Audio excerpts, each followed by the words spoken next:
प्रेरणास्पद कथा YouTube channel पर मैं धनंजय जैन आप सभी का हार्दिक अभिवादन करता हूँ। दोस्तों,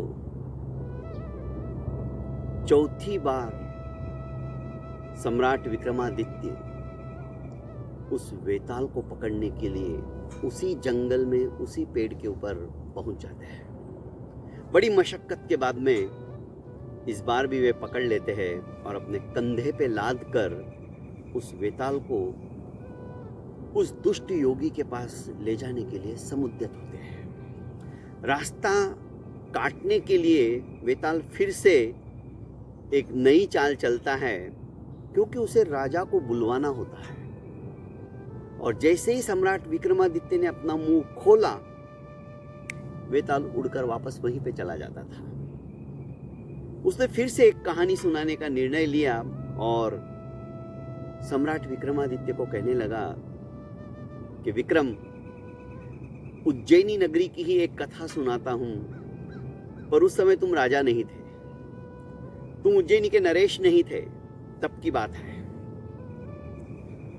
पंडित हरिस्वामी राजा के राजदूत थे। उनकी एक कन्या थी सोमप्रभा, अत्यंत गुणवती, विचक्षण बुद्धिमा। उसकी विचक्षणता इतनी अद्वितीय थी, रूप सौंदर्य इतना गजब का था कि देवताओं के, अप्सराओं के रूप को भी तिरस्कृत कर दे, ऐसा रूप था। अद्वितीय सुंदरी। एक बार कोई उसे देख ले तो अपना दिल दे बैठे। सिर्फ सुंदरी नहीं थी, अनेकानेक स्त्रियोचित गुण उसके अंदर विद्यमान थे। उन्हीं के घर पे क्लासिकल नृत्य सिखाने के लिए आए हुए थे और सोमप्रभा सुंदर नृत्य करती थी। हरिस्वामी, उनकी पत्नी, दोनों अपनी बेटी का निर्निमेष दृष्टि से नृत्य देख रहे थे। इतने में उनका बेटा आया और कहने लगा, पापा, पिताजी देखो ना, जब जब मैं पढ़ाई करने के लिए बैठता हूं तब तब ये नृत्य करने लग जाती है, मेरा ध्यान भटक जाता है। पिताजी ने हंसते हुए कहा कि बेटा, जैसे सोमप्रभा अपने कार्य के प्रति डूब जाती है, उसे और कुछ दूसरा सुधरता ही नहीं।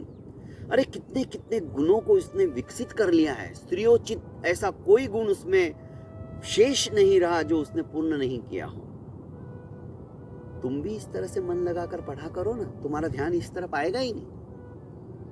उसने कहा, पिताजी आप है ना, व्यर्थ के अंदर इसकी तारीफ करते हो, इसे पाक कला का ज्ञान बिल्कुल नहीं है। रोटियां तो ऐसी बनाती जैसे अधजली हो। भैया, आप व्यर्थ में पिताजी को मेरे खिलाफ कुछ मत कहो। मैं बहुत अच्छा खाना बनाती हूँ, पता है कैसा खाना बनाती है तू। अधजली रोटी मुझे ही खिलाती है, मैं नहीं जानता क्या? सोमप्रभा ने कहा, पिताश्री, कल मैं सभी का खाना खुद बनाऊंगी और आप खुद देखना मैं कैसा खाना बनाती हूँ। नहीं नहीं बेटा, मुझे विश्वास है तुम बहुत अच्छा खाना बनाती हो। वार्तालाप इन लोगों का चालू था। पिता हरिस्वामी ने कहा कि बेटा, सब कुछ ठीक है, तू जितनी सुंदर है उससे कई गुना ज्यादा, गुणों से ज्यादा सुंदर है, पर तेरे लिए तेरे जैसा ही कोई गुणवान चाहिए। पता नहीं कहाँ होगा, कौन होगा, कैसा होगा। बेटा तू ही बताना, तुझे कौन पसंद है, कैसा चाहिए?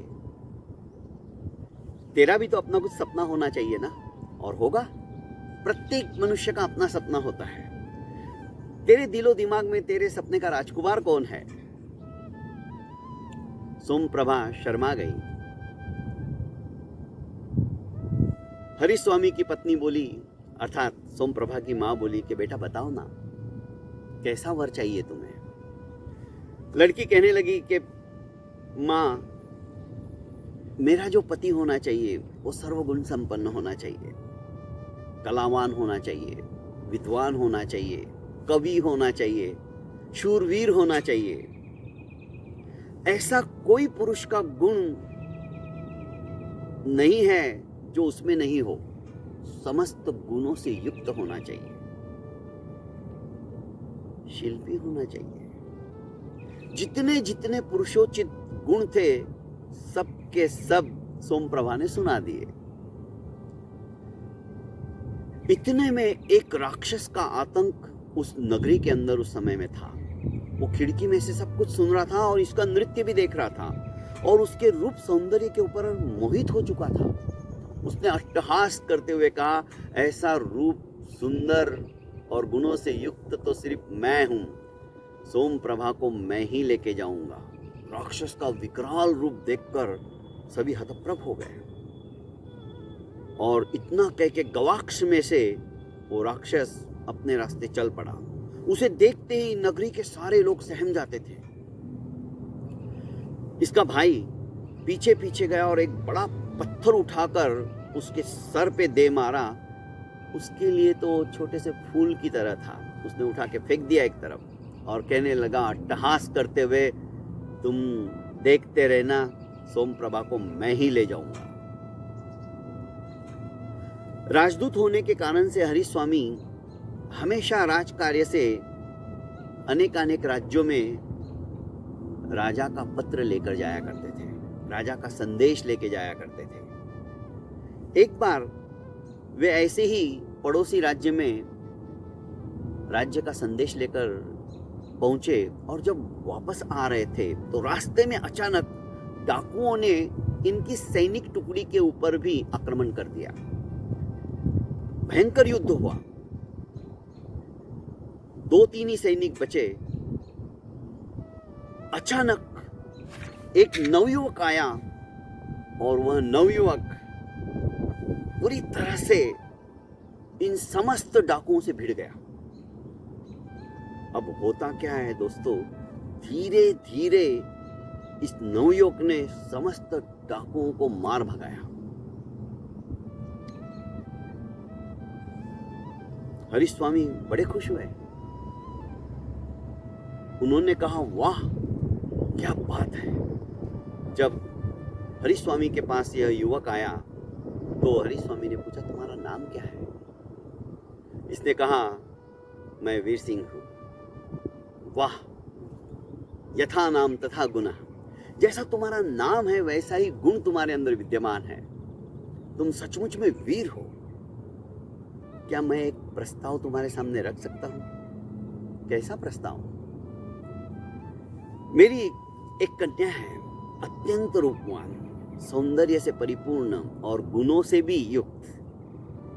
मैं उसका विवाह करना चाहता हूं और तुम्हारे जैसा योग्य वर मुझे नहीं मिलेगा। क्या तुम्हें मेरा यह प्रस्ताव मंजूर है? शर्मा गया लड़का वीर सिंह। उसने हामी कर दी। और दोस्तों, अक्षय तृतीया का मुहूर्त हरि सिंह ने उन्हें बता दिया कि आप उज्जैनी नगरी के अंदर इस तिथि को आ जाना। इधर उसी समय जिस समय ये वीर सिंह से बात कर रहे थे,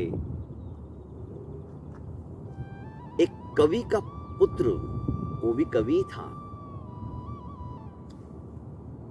सोमप्रभा के रूप सौंदर्य को देखकर उनके घर पहुंच गया और कहा, क्या सोमप्रभा यहीं रहती है? उसकी माँ ने दरवाजा खोला था। उसने कहा, हाँ, पर क्यों? कि मैंने दुर्गा माता के मेले के अंदर कल पहली बार आपकी पुत्री को देखा तो मंत्रमुग्ध हो गया। वो सचमुच में अद्वितीय सुंदरी है और मैंने उसके लिए कविता रचना की है, कविता बनाई है और मैं चाहता हूं कि पहली प्रत मैं अपने हाथों से उसे ही दूं, तो प्लीज आप उसे बुला दीजिए। यह भी बहुत रूपवान था कवि। सोमप्रभा की मां बोलने लगी, तुम किसके बेटे हो? उसने कहा, मैं पंडित जी का लड़का हूं। और उस समय पंडित जी अद्वितीय, अद्भुत, प्रत्युत्पन्नमति के धनी ऐसे कवि थे। सुदर्शन पंडित का नाम काफी था, सिर्फ पंडित जी बोलते थे उनको। अच्छा, तुम पंडित जी के बेटे हो? जरूर मैं तुम्हारे पिताजी के पास मिलना चाहूंगी और उनके पास आऊंगी। पर क्यों? तुम भी बहुत बुद्धिमान और बहुत सुंदर हो। सोम प्रभा के लिए तुम्हारे जैसा वर और कोई नहीं होगा। ये बड़ा खुश हो गया। और इसकी मां ने भी कवि को कह दिया कि अक्षय तृतीया का मुहूर्त बहुत अच्छा है, उस दिन तुम्हारा विवाह मैं संपन्न कर दूंगी। इधर सोम प्रभा का भाई नगरी में घूमते घूमते एक शिल्पी के पास पहुंच गया और शिल्पी उस समय में उड़न खटोला बना रहा था, हवा में उड़ने वाला यान।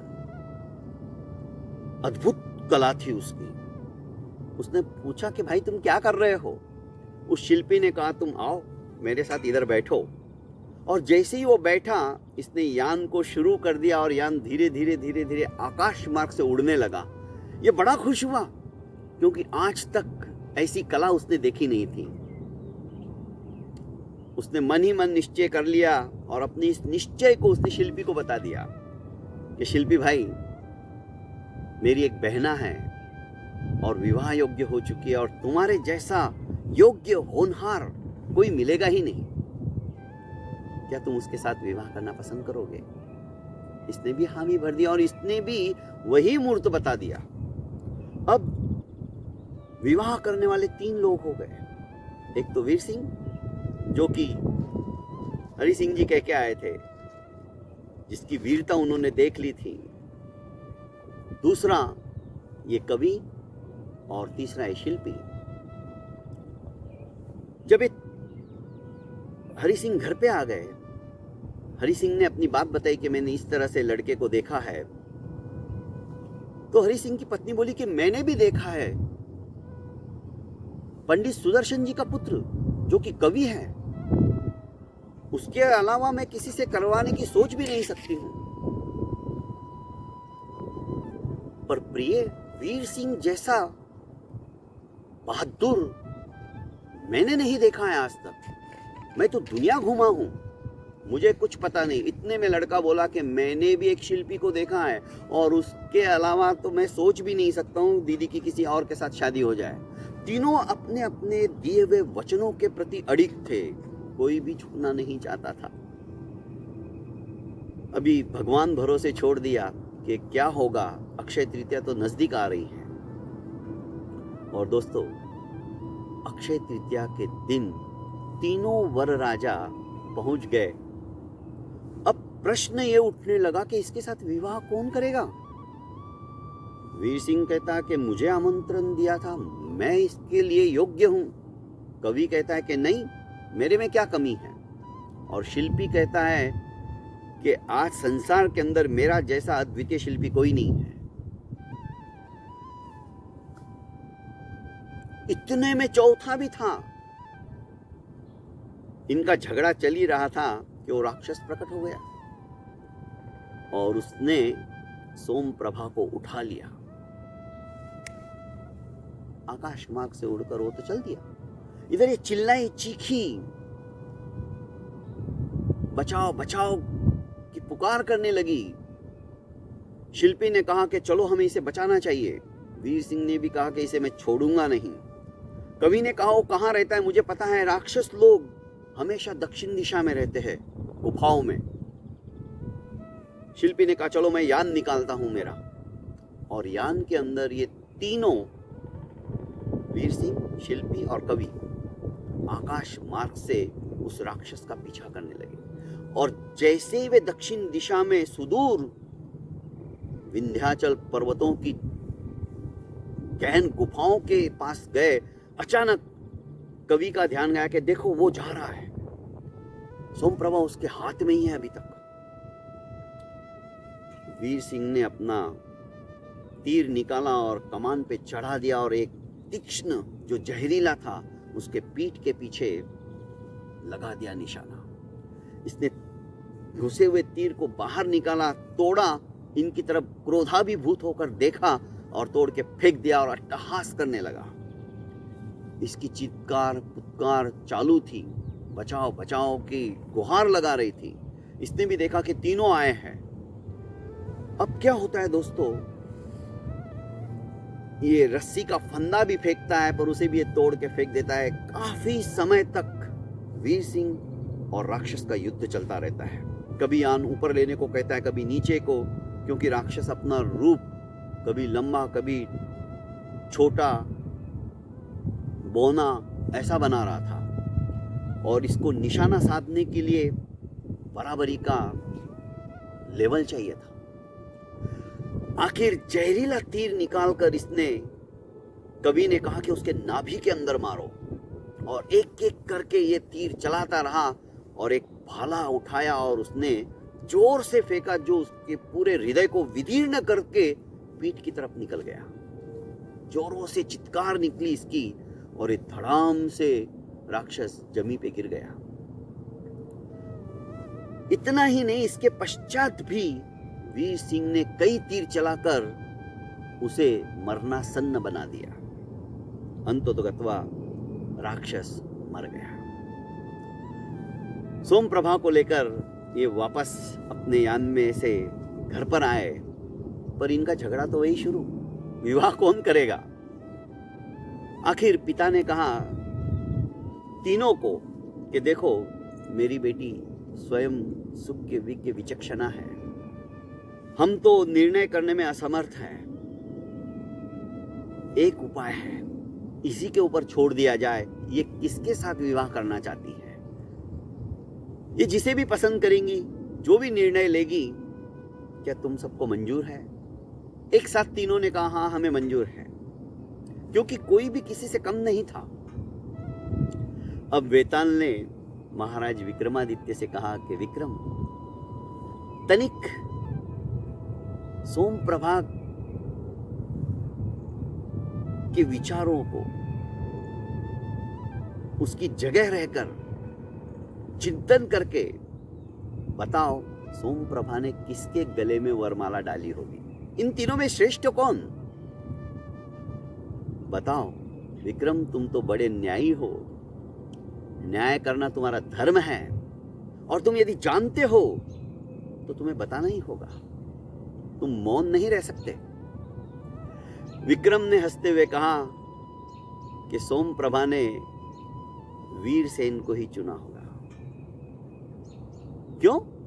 उस शिल्पी में क्या कमी थी, उस कवि में क्या कमी थी, वो तो सौंदर्यवान था, उसके रूप का वर्णन उसने अपनी कविता के माध्यम से किया था, और वो उसे मन ही मन चाहता भी था, तभी तो उसके घर पे आया, तभी तो उसने उसके लिए कविता लिखी।